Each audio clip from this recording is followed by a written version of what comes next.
Students, this is Rama Pandey in front of you. और आज जो हम टॉपिक करने वाले हैं वो है एप्लीकेशंस ऑफ व्हीटस्टोन ब्रिज।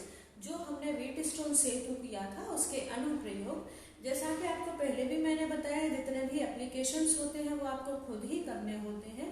जो थ्योरी पढ़ाई गई है, जो टॉपिक्स पढ़ाए गए हैं, उनको ध्यान से पढ़ते हुए उन्हें कैसे अप्लाई करना है, कहाँ कहाँ पर अप्लाई करना है, ये आपने खुद ही करना होता है। लेकिन ये जो एप्लीकेशंस हैं व्हीटस्टोन ब्रिज के, ये बहुत ज़्यादा इम्पॉर्टेंट हैं, इसीलिए मैं इनको करा रही हूँ। और इसमें पहला एप्लीकेशन है, जो पहला अनुप्रयोग है व्हीटस्टोन ब्रिज का, वो है पोस्ट ऑफिस बॉक्स। कौन सा है? Post office box. क्योंकि ये व्हीटस्टोन का एक अनुप्रयोग है, इसीलिए इसके द्वारा भी हम वही करते हैं जो हमने व्हीटस्टोन ब्रिज में किया था। इससे भी हम किसी अननोन रेजिस्टेंस की वैल्यू निकालते हैं। किसी अज्ञात प्रतिरोध का मान निकालने के लिए हम इस ब्रिज को, पोस्ट ऑफिस बॉक्स को यूज करते हैं।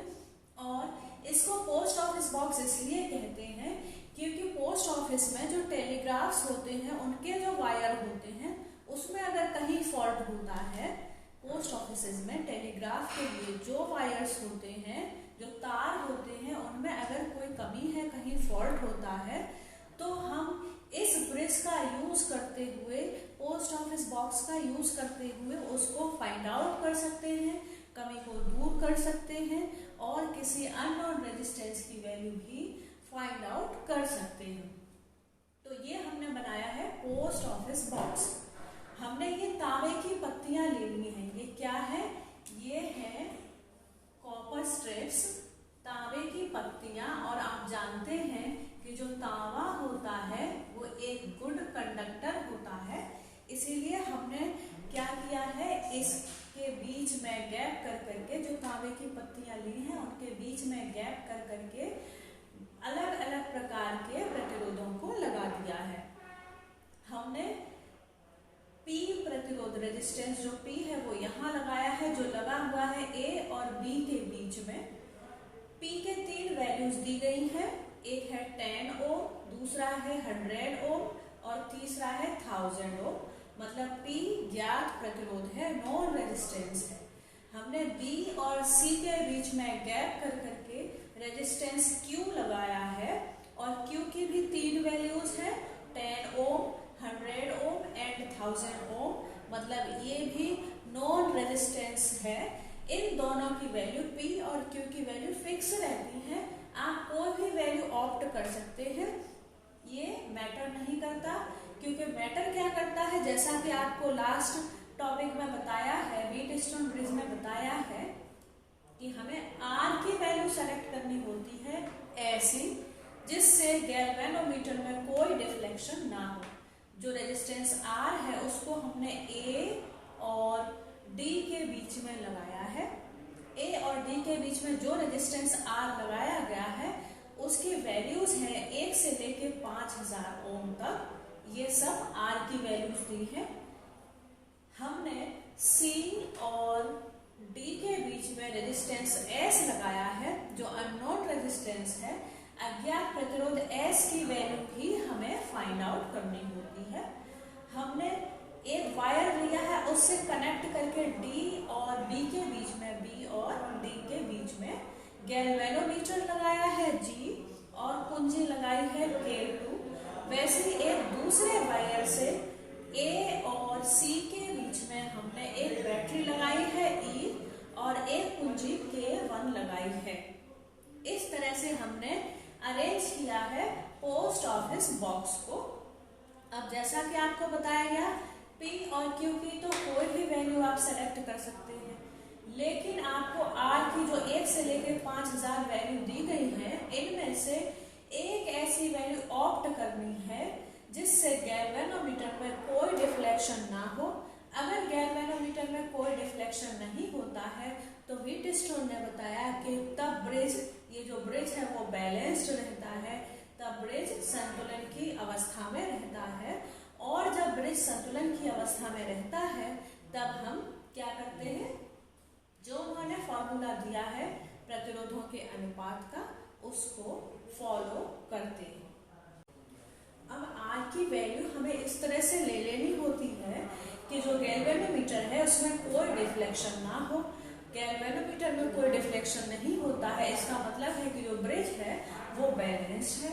और अगर ब्रिज बैलेंस्ड होता है तो व्हीटस्टोन ने बताया था कि उसकी प्रतिरोधक भुजाओं का अनुपात कैसा होता है, समान होता है। The ratio of resistances of adjacent arms is always equal. कब? जब गैल्वेनोमीटर में कोई डिफ्लेक्शन नहीं होता और ये ब्रिज संतुलन की अवस्था में होता है। तो मान लेते हैं कि R की वैल्यू 1000 पर, कितनी? 1000 जब आपने सेलेक्ट करी इनमें से, तब गैल्वेनोमीटर हमें कोई डिफ्लेक्शन नहीं दे रहा है। गैल्वेनोमीटर में हमें 0 दिखाई दे रहा है जब हमने R की वैल्यू 1000 सेलेक्ट कर ली। P और Q की हमें 3 वैल्यूज दी हैं, हम उनमें से कोई भी ले सकते हैं। जैसे हमने P की वैल्यू ले ली है 100 ओम और हमने Q की वैल्यू ले ली है 10 ओम। अब हम ये तीनों वैल्यूज को यहाँ फॉर्मूला में रख देते हैं और हम किसका मान निकाल सकते हैं? S का मान निकाल सकते हैं। और S की वैल्यू कितनी आएगी? 100 ओम। इस तरह से हम किसी अननोन रेजिस्टेंस की वैल्यू फाइंड आउट कर सकते हैं। इस पोस्ट ऑफिस बॉक्स से हम किसी टेलीग्राफ वायर्स में जो भी फॉल्ट होते हैं उनको भी फाइंड आउट कर सकते हैं। हमें क्या करना होता है? ये ब्रिज संतुलन की अवस्था में लाना होता है और संतुलन की अवस्था में लाने के लिए हमें R की वैल्यू पर ध्यान देना होता है, जो ऐसी होनी चाहिए कि गैल्वेनोमीटर में हमें क्या दिखाई दे? 0। और अब है इसका दूसरा एप्लीकेशन, दूसरा अनुप्रयोग। इसका दूसरा अनुप्रयोग है मीटर ब्रिज, मीटर सेतु, जिसको हम और क्या कह देते हैं? Slide wire bridge. Metre bridge को और क्या कह देते हैं? Slide wire bridge. और इससे हम क्या करते हैं? किसी तार का अज्ञात प्रतिरोध निकालते हैं। हम इससे क्या करते हैं? फाइंड करते हैं the value of the resistance of a wire. और इसको स्लाइड वायर इसलिए कहते हैं क्योंकि हमने यहाँ पर एक जॉकी भी यूज की है। अगर गैल्वेनोमीटर में R की वैल्यू रखने पर थोड़ा बहुत डिफ्लेक्शन आ रहा है तो आप इस जॉकी से तार को आगे पीछे स्लाइड करके एक ऐसी कंडीशन फाइंड आउट कर सकते हैं जिससे गैल्वेनोमीटर में कोई डिफ्लेक्शन ना हो। मैंने आपसे कहा क्योंकि ब्रिज की जो संतुलन अवस्था है वो किस पर डिपेंड करती है? R पर डिपेंड करती है। अगर हम R की ऐसी वैल्यू ऑप्ट कर लेते हैं जिससे गैल्वेनोमीटर में बहुत कम विक्षेप हो रहा हो, बहुत कम डिफ्लेक्शन आ रहा हो, तो हम इस जॉकी को तार पर आगे पीछे स्लाइड करके खिसका कर एक ऐसी कंडीशन प्राप्त कर सकते हैं जिससे गैल्वेनोमीटर में कोई डिफ्लेक्शन ना हो। इसीलिए हम इसको क्या कह देते हैं? Slide wire bridge. क्योंकि तब ब्रिज कैसा हो जाता है? बैलेंस्ड हो जाता है, संतुलन की अवस्था में आ जाता है। और इसको मीटर ब्रिज इसलिए कहते हैं क्योंकि हम इसमें 1 मीटर का तार लेते हैं। एक धातु है, एक मेटल है मैंगनीज, उसका हमने 1 मीटर का तार ले लिया है। A और C के बीच में हमने तार को कहाँ बांधा है? A और C के बीच में बांध दिया है। तार 1 मीटर का होता है, इसीलिए हम इसको क्या कह देते हैं? Metre bridge. हमने जो P और Q जोड़े हैं, P जोड़ा है A और B के बीच में, Q जोड़ा है B और C के बीच में, और ये दोनों कैसे हैं? नॉन रेजिस्टेंसेस हैं, ज्ञात प्रतिरोध है, इसकी वैल्यू आपके पास रहती है। R है रेजिस्टेंस बॉक्स, एक प्रतिरोध बॉक्स है जिसको हमने A और D के बीच में जोड़ा हुआ है। S है अननोन रेजिस्टेंस, अज्ञात प्रतिरोध, जिसको हमने D और C के बीच में जोड़ा हुआ है। एक वायर लेकर कॉपर स्ट्रिप्स से जोड़कर हमने एक बैटरी E और कुंजी K जोड़ी हुई है, और एक दूसरे वायर से हमने B और D के बीच में गैल्वेनोमीटर और जॉकी को जोड़ा हुआ है। इस तरह से सेम अरेंजमेंट किया है हमने, जैसा हमने व्हीटस्टोन ब्रिज में किया था और जैसा हमने पोस्ट ऑफिस बॉक्स में किया था, बिल्कुल वही सेम अरेंजमेंट हमने मीटर ब्रिज में भी किया है। सेम कनेक्शंस हैं और फिर हमें वही सेम प्रोसीजर फॉलो करना होता है। प्रोसीजर क्या है? R की हमें एक ऐसी वैल्यू सेलेक्ट कर लेनी है जिससे गैल्वेनोमीटर में कोई डिफ्लेक्शन ना हो। अगर गैल्वेनोमीटर में कोई विक्षेप हो भी रहा है, थोड़ी बहुत वैल्यू आ रही है, तो हम क्या करेंगे, इस जॉकी को थोड़ा आगे या थोड़ा पीछे खिसकाकर स्लाइड करके एक ऐसी कंडीशन प्राप्त कर लेंगे जिससे गैल्वेनोमीटर में कोई डिफ्लेक्शन ना हो।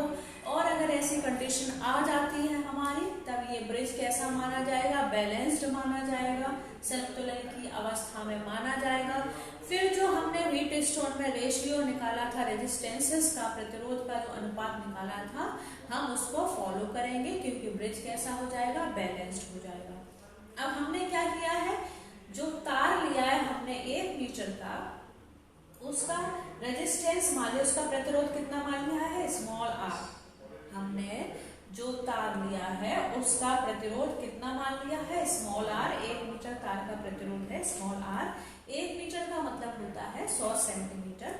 जहां पर हमें बैलेंसिंग कंडीशन, हम ऐसा अज्यूम कर लेते हैं कि अब हमें गैल्वेनोमीटर में कोई डिफ्लेक्शन नहीं हो रहा है और जॉकी को हमने कहाँ सेट कर दिया है, पॉइंट बी पर, तब ये ब्रिज बैलेंस्ड है। तो वहां तक कि हमने जो तार की लंबाई ले ली है वो कितनी ले ली है, स्मॉल एल। पूरे की कितनी है, 100। जहां तक बी जॉकी को सेट किया है बैलेंसिंग कंडीशन पे, वहां तक तार की लंबाई को हमने कितना मान लिया है, स्मॉल एल। तो बाकी जो बची है वो कितनी हो जाएगी, 100 माइनस एल। हमने जॉकी को कहाँ सेट किया, जहां हमें संतुलन की अवस्था मिली है, पॉइंट बी पर। अब हमारा ब्रिज संतुलन की अवस्था में है और जब ये संतुलन की अवस्था में होगा तब हमें कौन सा फॉर्मूला फॉलो करना होगा जो हम कर रहे थे, P/Q इज R/S। अब जैसा कि हमने माना है कि 1 मीटर तार का जो रेजिस्टेंस है वो कितना है, स्मॉल आर। तो L, जहां तक हमने L ली है जो पॉइंट B तक है, जहां पर हमने जॉकी को सेट किया है, L के लिए कितना हो जाएगा, L इंटू आर। ऐसे जो बाकी बची हुई है 100 माइनस एल, उसके लिए जो प्रतिरोध है वो कितना हो जाएगा, 100 माइनस एल इंटू आर। ये जो एल आर प्रतिरोध है, एल आर रेजिस्टेंस है, वो कहाँ तक का है, ए से बी के बीच तक का, जहां तक हमने बैलेंसिंग कंडीशन को गेन किया है। और आप देख रहे होंगे वहीं पर ए और बी के बीच में ही जो प्रतिरोध लगा हुआ है वो है P। ए और बी के बीच तार का प्रतिरोध हो गया L इंटू आर, और ए और बी के बीच जो प्रतिरोध हमने लगाया था पहले से वो है P। तो ये दोनों कितने हो जाएंगे, बराबर हो जाएंगे। ये हो गया तार का और ये हो गया तार का, यहाँ से यहाँ तक का है तार का, और ये पहले से हमने लगा रखा था। तो P बराबर कितना हो जाएगा, L इंटू आर। ऐसे ही हमने B और C के बीच में जो प्रतिरोध लगाया है वो है Q, और B और C के बीच में जो तार की लंबाई रह गई है उसका प्रतिरोध कितना है, 100 माइनस एल इंटू आर।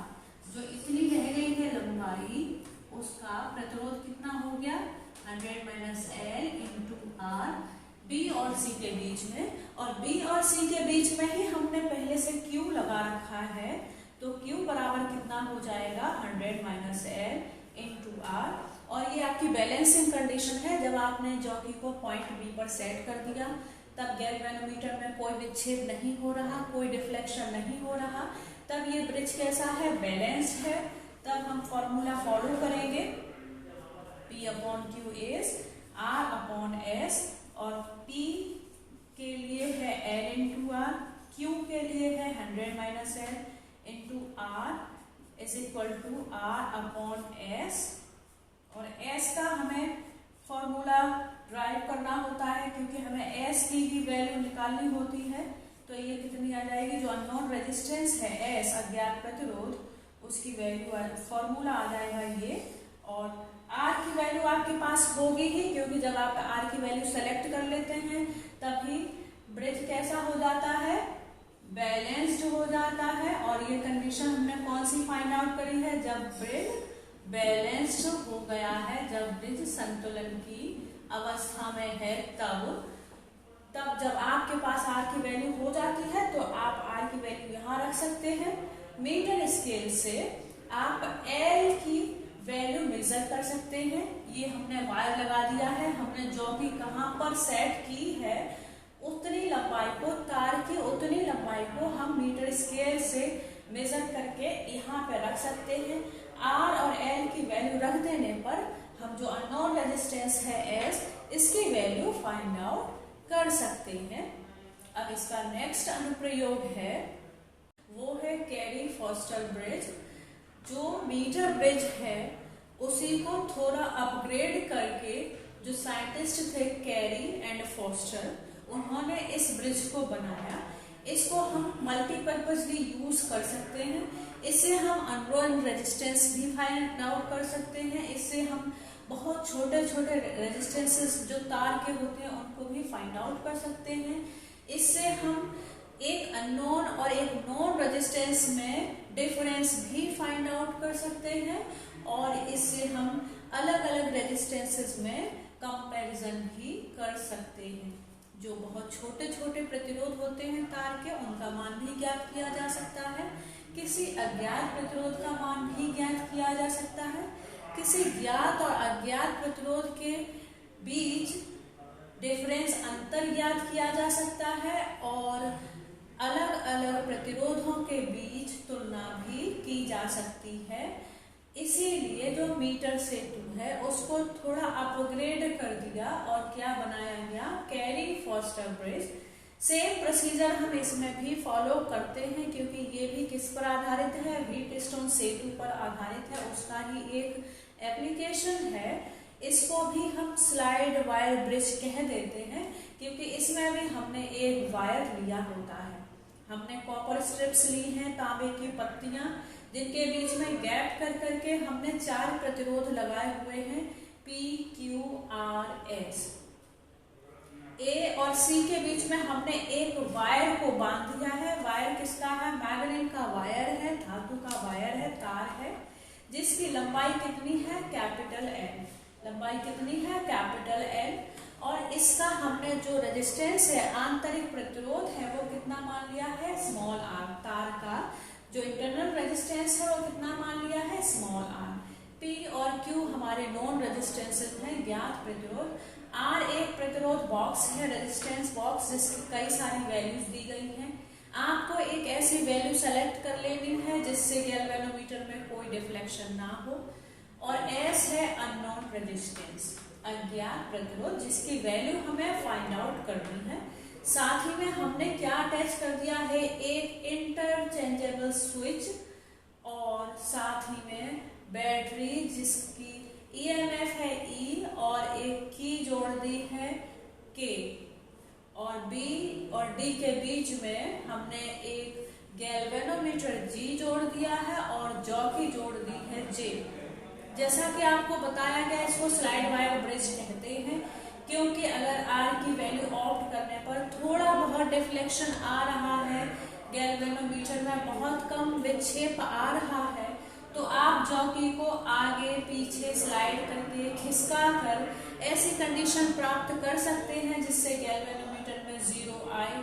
और जब ऐसी कंडीशन मिल जाती है तो ये ब्रिज कैसा माना जाता है, बैलेंस्ड माना जाता है, संतुलन की अवस्था में माना जाता है। तो हमने ये इंटरचेंजेबल स्विच क्यों लगाया है, अभी जैसे सेट है वैसा ही रहेगा। ये पहली कंडीशन होगी। पहली कंडीशन को हमने A से, जब जॉकी को B1 पर सेट किया है, 1 से रिप्रेजेंट किया है पहली कंडीशन को। दूसरी कंडीशन में हम क्या कर देंगे, R और S को इंटरचेंज कर देंगे। इंटरचेंजेबल स्विच के माध्यम से हम S को इधर लगा देंगे और R को उधर लगा देंगे। तब S हमारा हो जाएगा रेजिस्टेंस बॉक्स और R हो जाएगा अननोन रेजिस्टेंस। क्योंकि इसमें हमें 2 कंडीशंस फॉलो करनी होती है बैलेंसिंग कंडीशन के लिए, इसीलिए आपको ज्यादा ध्यान देने की जरूरत है। अब हम पहली कंडीशन की बात कर रहे हैं। पहली बैलेंसिंग कंडीशन हमें कहाँ मिली है, A और B1 के बीच में। जब हमने जॉकी को B1 पर सेट किया तब गैल्वेनोमीटर में कोई डिफ्लेक्शन नहीं हो रहा है, तो वहां तक की जो तार की लंबाई है उसको हमने कितना मान लिया है, L1। कितना मान लिया है, L1। तो पहली बैलेंसिंग कंडीशन हमें कहाँ मिली है, A B1 के बीच में, जहां पर लेंथ कितनी है, L1। जैसा कि आपको लास्ट टॉपिक में भी बताया गया है, इंटरनल रेजिस्टेंस हमने कितना माना है तार का R, ये L लंबाई के तार का है R, L1 लंबाई के तार का कितना हो जाएगा L1R, ऐसे ही L माइनस L1 लंबाई के तार का प्रतिरोध कितना हो जाएगा L minus L1 into R। आप खुद ही मल्टीप्लाई कर लीजिए क्योंकि हम पहले कर चुके हैं, इसलिए अब हम पहली बैलेंसिंग कंडीशन में कैलकुलेट करते हैं रेजिस्टेंसेस को। हम बात कर रहे हैं फर्स्ट बैलेंसिंग कंडीशन की, जो हमें कहाँ मिली है A B1 के बीच, जब हमने जॉकी को 0.1 पर सेट किया, जहां तक कि तार की लंबाई हमने ले ली है L1। तो अब हम, क्योंकि हमें बैलेंसिंग कंडीशन मिल गई है, तो हम वही प्रोसीजर फॉलो करेंगे जो हमने व्हीटस्टोन में किया था, और ये होता है फॉर्मूला जो उन्होंने दिया है वो है R/S, P/Q is R/S। लेकिन साथ ही में हमें ये भी देखना है कि R की साइड में और कितने प्रतिरोध जुड़े हुए हैं तथा S की साइड में और कितने प्रतिरोध जुड़े हुए हैं, उनका भी हमें साथ ही में योग करना होगा। P/Q मिलकर कितने प्रतिरोधों को बैलेंस कर रहे हैं, संतुलित कर रहे हैं, सभी का योग, सभी का सम हमें यहाँ पर लिखना होगा। तो R की साइड में ही C1 है प्रतिरोध, किसका है कॉपर स्ट्रिप का, जो लेफ्ट हैंड साइड में कॉपर स्ट्रिप है उसका प्रतिरोध कितना है C1। R के साथ ही इसको जोड़ा जाएगा क्योंकि एक साइड में ये सभी प्रतिरोध मिलकर बैलेंस कर रहे हैं P को। और जो तार हमने लिया था उसकी लंबाई कितनी है L1 यहाँ तक की, तो इसका प्रतिरोध कितना हो गया L1R, क्योंकि हमने पूरे तार का प्रतिरोध माना था स्मॉल r। स्मॉल r क्या है इंटरनल रेजिस्टेंस ऑफ वायर, और अगर हम L1 लेंथ लेते हैं तो इसकी जो रेजिस्टेंस है इतनी लेंथ की वो कितना हो जाएगी L1R। ऐसे ही S साइड में जो राइट कॉपर स्ट्रिप है उसका रेजिस्टेंस दिया है वो कितना है C2, इसके साथ ही जोड़ा जाएगा, प्लस जो लंबाई रह गई तार की वो कितनी है L माइनस L1, उसका प्रतिरोध इंटरनल रेजिस्टेंस R माना गया था, तो उसका प्रतिरोध कितना हो जाएगा L minus L1 into R। अब ये सब मिलकर किसको बैलेंस कर रहे हैं P/Q को। हमने क्या कर देना है, अब दोनों साइड में 1 ऐड कर देना है। हम दोनों साइड में अगर कर रहे हैं तो कुछ भी ऐड कर सकते हैं, कुछ भी सब्सट्रैक्ट कर सकते हैं, किसी से भी मल्टीप्लाई कर सकते हैं और किसी से भी डिवाइड कर सकते हैं, पर हमें जो करना होता है वो बोथ साइड्स करना होता है। अब आपको मल्टीप्लाई करना है तो आता ही होगा 1 में, इसका मल्टीप्लाई हम किस में करेंगे 1 में, तब R किसके बराबर हो जाएगा प्लस S प्लस C2। अब ये जो ब्रैकेट है इसको मैं साथ ही में खोल दे रही हूँ, और ये हो जाएगा LR minus L1R upon S plus C2 plus L minus L1 into R। अब ये प्लस L1R है और ये माइनस L1R है, इसको हमने कैंसिल कर दिया, तब ये बराबर किसके आ जाएगा, जो टर्म्स हमारे रह जाएंगे वो होंगे R plus C1 plus S plus C2 plus LR upon S plus C2 plus L minus L1 into R, और ये है हमारी फर्स्ट इक्वेशन।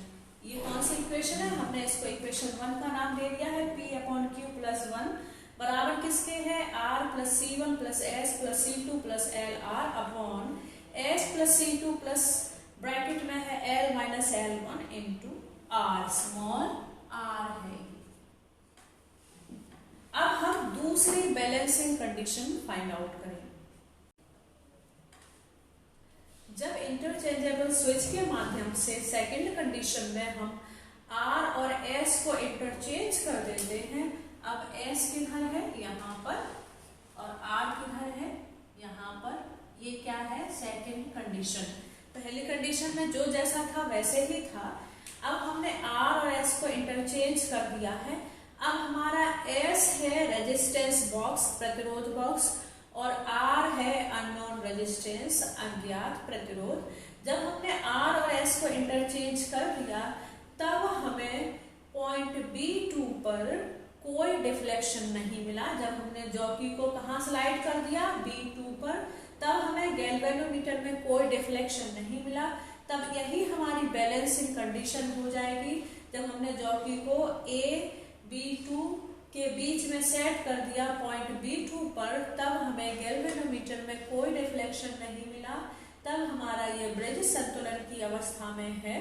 और जहां तक की तार की लंबाई हमने कितनी मान ली है, L2। B2 तक की हमने जो तार की लंबाई है वो कितनी मान ली है, L2। तो जो बाकी रह गई है वो है L माइनस L2। अब हम फिर से सेकेंड कंडीशन में भी, जब हमें बैलेंसिंग कंडीशन मिल गई है, तो हम प्रतिरोधों को भी बैलेंस कर देंगे। जैसा कि व्हीटस्टोन ने बताया है कि इनका जो अनुपात है वो कैसा हो जाता है, समान। तो अब S इधर आ गया है, S के साथ और कितने प्रतिरोध हैं, C1 जो कि कॉपर स्ट्रिप का रेजिस्टेंस है, और L2 हमने तार की लंबाई ले ली थी, तो तार का L2 लंबाई तार का प्रतिरोध कितना हो जाएगा, L2R अपॉन में दूसरी साइड क्या है, R प्लस C2 जो कॉपर स्ट्रिप है राइट हैंड साइड की, उसका रेजिस्टेंस है, प्लस जो बची हुई लंबाई है तार की L माइनस L2, उसका प्रतिरोध हो जाएगा L minus L2 into R। अब हम इसमें भी दोनों साइड में क्या कर देंगे, 1 ऐड कर देते हैं।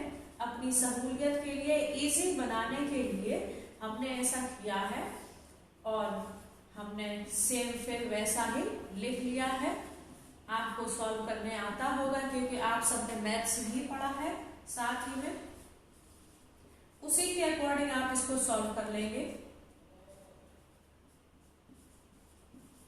अब ये साइड लिखी जाएगी,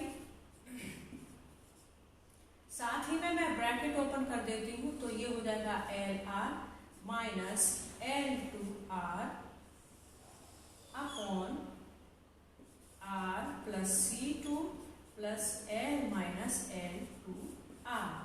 अब ये प्लस का है, ये माइनस का है, ये कैंसिल हो गया। P अपॉन Q प्लस 1 बराबर किसके रह जाएगा, S plus C1 plus R plus C2 plus LR upon R plus C2 plus L minus L2 into R।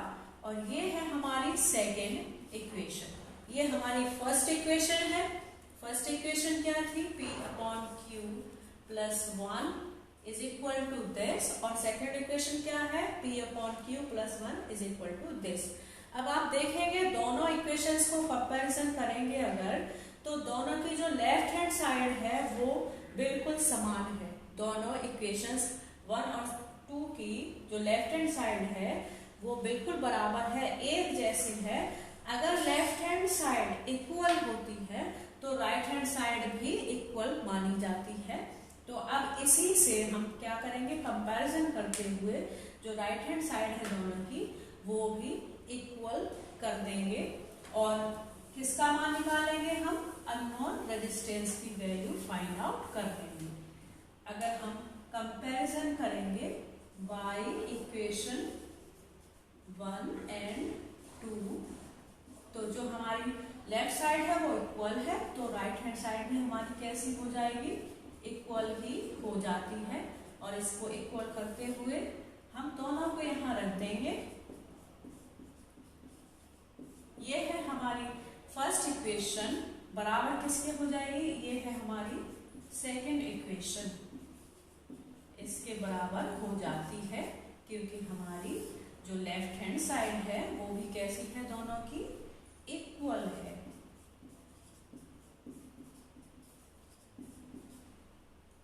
ये एक साइड है, और जो ये दूसरी साइड है दोनों की, जो ऊपर वाली साइड है आप देखेंगे वो कैसी है, समान। आप चेक करिए, दोनों की जो लेफ्ट हैंड साइड है और राइट हैंड साइड है हमारी, इसकी ये side R plus C1 plus S plus C2 plus L, R किसके बराबर है, इसके बराबर है। सेम टर्म्स जो इसमें है वही इसमें है, और सभी पॉजिटिव में है, तो ये भी कैंसिल हो जाएंगे पूरे टर्म्स, और कितना रह जाएगा, S प्लस C2 प्लस, इसका ब्रैकेट मैं ओपन कर दे रही हूँ, ये हो जाएगा एल आर माइनस L1R। वैसे ये हो जाएगा R प्लस C2 प्लस इसका ब्रैकेट भी मैं ओपन कर दे रही हूँ, ये हो जाएगा LR माइनस L2R। अब यहाँ पे भी C2 है और LR भी है, ये भी कैंसिल हो जाएंगे। R को हम इधर ले आते हैं तो ये हो जाएगा S माइनस R, और इसको हम इधर ले जाते हैं तो ये नेगेटिव है, ये किसमें कन्वर्ट हो जाएगा, पॉजिटिव में। और पहले से यहाँ क्या है minus L2R, S minus R बराबर कितना हो जाएगा L1 minus L2 into R। इस तरह से हम दो प्रतिरोधों की तुलना भी कर सकते हैं। अगर आप R को इस साइड ले आए तो हम अननोन रेजिस्टेंस जो भी होगा, पहली कंडीशन में हमारा S है अननोन रेजिस्टेंस और दूसरी कंडीशन में R है अननोन रेजिस्टेंस, तो आप दोनों में से जो भी है अननोन रेजिस्टेंस अज्ञात प्रतिरोध, उसकी वैल्यू यहाँ से कैलकुलेट कर सकते हैं। आप L1 और L2 की वैल्यू मेजर कर सकते हैं मीटर स्केल से, और R क्या है इंटरनल रेजिस्टेंस है वायर का, उसकी वैल्यू रखकर आप छोटे छोटे प्रतिरोधों का मान भी ज्ञात कर सकते हैं। दोनों कंडीशंस जब आपके पास आ जाएंगी तो आपके पास S की वैल्यू भी होगी, R की वैल्यू भी होगी। L1 और L2 की वैल्यू मीटर स्केल से मेजर करके आप स्मॉल r की वैल्यू भी फाइंड आउट कर सकते हैं बैलेंसिंग कंडीशन में, जब हमारा रिजल्ट आ जाता है तब। तो इस तरह से ये तीन अनुप्रयोग थे, तीन एप्लीकेशंस थे व्हीटस्टोन ब्रिज के। ये तीनों ही बहुत इंपॉर्टेंट है। आप इसके डायग्राम की प्रैक्टिस करें, आप इसकी डेरिवेशन की प्रैक्टिस करें, क्योंकि ये तीनों इम्पोर्टेंट है, आगे भी आपके फ्यूचर के लिए भी काम आ सकते हैं किसी न किसी जगह पर। इसीलिए प्रैक्टिस जरूर करें। कोई प्रॉब्लम होने पर मुझसे क्वेरी करें, और आपके PDF भी पढ़ें, नोट्स भी पढ़ें इनसे रिलेटेड, जिससे आपको ज़्यादा समझ में आ जाए।